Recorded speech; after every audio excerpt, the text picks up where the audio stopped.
recording studio Aliganj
न भावे मैया के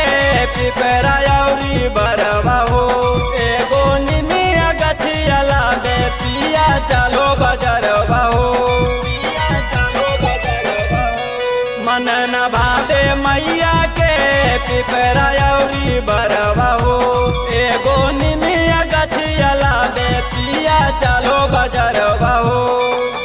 भोरे भोरे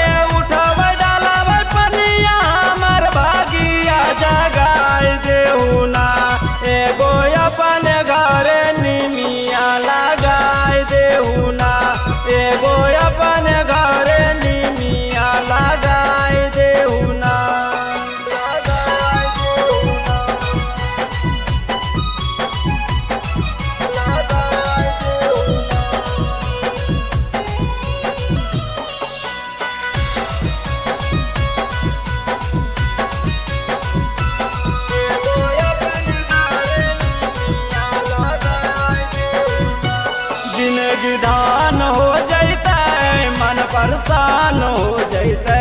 राथिन माई हमन सोझा रोज दर्शन हो जैते जिंदगी धान हो जैते मन परेशान हो जैते राथिन माई हमन सोझा रोज दर्शन हो